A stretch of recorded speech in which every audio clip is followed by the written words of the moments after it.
Welcome everybody to the Latin Nerds Network. My name is Jose and this is my review for Citadel, a new series coming out on Amazon starting in a few days. They're dropping 2 episodes and one weekly. I believe it's gonna have 6 episodes total. Now normally I say this kind of thing for my other show here on the Latin Nerds Network called The Watch List. So every Sunday, me and my co-host Chewy, we go over all the shows that got released the previous week on streaming. We review all the documentaries, films, anything that gets released across all platforms of streaming, and then we let you know what's coming out each week so you too can create your very own watch list. But in this case, I decided to do a standalone review because I got a chance to see the first 2 episodes of Citadel. It was released, shown in the theater format, which I can always appreciate.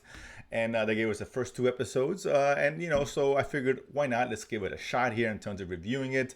A show was interested in here. We got Richard Madden, of course, Robb Stark from Game of Thrones. We saw him in Eternals as part of the MCU. Him and Priyanka Jonas, of course, is the other star, the co-star of this one here. This is about, it's like one of your typical kind of spy thrillers for the most part. We have both Madden and Jonas here, who are two spies working for an organization known as the Citadel, a very top secret organization. You know, that's even more secretive than the CIA or MI6 or the ones organizations you normally used to seeing in the films. And they're on the mission. It sets it up really well. Beginning scene, they're on the train. They have a mission to obtain a briefcase from an unsavory character, and then it turns out they were compromised. Their mission, the whole organization, Citadel, was compromised, and they've been virtually wiped out, including them too. At least it was believed for them to be dead, but they actually survived the situation that happens on the train. I don't want to spoil too much. But to their dismay, they both wake up with amnesia for the most part. They lose their memories as a result of what occurred. They fast forward 8 years, and now Richard Madden, which is the focus mainly of the first episode. He's a family man now. He has no idea who he was and what he was doing. But now circumstances have arisen. Their handler, working for the Citadel, is still alive as well, and he's able to track him down, and now needs his help because the organization who wiped them out is trying to obtain secrets from the Citadel that leads them to the nuclear codes, so they have total control, etc., etc. Very familiar things we see in these kinds of spy films or shows, right? Different organizations, secret organizations. We've seen as a Mission Impossible, nuclear codes. Nothing new here, right? It's all about the execution. If you're gonna give us same old, do it well for the most part, right? And I'll say this, I really enjoyed the execution here. It's not a perfect show, at least the first couple of episodes. I don't know how this is gonna turn out when it's completed. It could be great, it could be garbage, who knows? But thus far, it did enough to really gauge my interest and say, you know what, I'm going to keep watching this show, and I'm going to recommend it to you guys as well if you're into this kind of genre. Now, I like Richard Madden. He's great. Stanley Tucci, who is the handler, he's always great. So even when the movie sucks, he's always good in it. So what the hell, I love what he does. Even Jonas, she was really good too as well.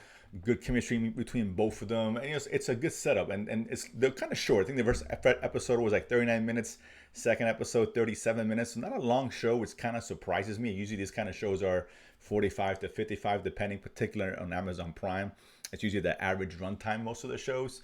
So I was surprised by the length of it, but it's very brisk. It moves fast, really well paced. Not much wasted in terms of scenes and all that, but to its detriment, sometimes some scenes could have used a little more marinating, right? Let kind of things sink in and let the story kind of progress. But it's really quick from scene to scene. That's good and it's bad, but for the most part, it's well done. So I'm not going to complain too much about it. The first episode I thought was stronger than the second, minus some weird editing choices in the first episode. I thought it was really good setup, really set the words, set the stage of what's going on. I really like what happened. The intro scene's really cool. The second episode had a couple of issues though. One, there was a decision made at the end which just irked the hell out of me. I don't know why that was done, but whatever. And there's a scene, it's kind of a heist-ish kind of scene, which really seemed really fast and too easy to accomplish given the stakes that they were setting up as far as what they were retrieving and from whom they were retrieving this item from. So that was kind of odd, right? It goes back to the pacing. It was going a little bit too fast. But that being said, it didn't ruin the experience, but there's some issues with the show. However, it looks good, decent action. I like the character. I like the setup. Again, nothing new, but just executed fairly well. not great. Again, there were issues there, but overall, I enjoyed it. I think it's a show that I'm definitely recommending you guys at least check out if you're into the genre. Give it a shot. Give it the first 2 episodes. See if you get into it. They had a trailer for what's going to happen the rest of the season. Looked interesting. There's some secrets there that I haven't revealed yet. Of course, this is this kind of this kind of show. You're gonna get this back alley treaty stuff and the secrets about who killed who. I'm sure all that's in there and lurking. So I'm kind of curious to see how those things pan out. But overall, good show, entertaining. Not great. I didn't love it, but good enough to keep watching and definitely entertaining. So you guys comment below, check it out if you guys do. And of course, if you haven't already, subscribe below and feed money to go to the movies and talk about it afterwards. See you guys next time.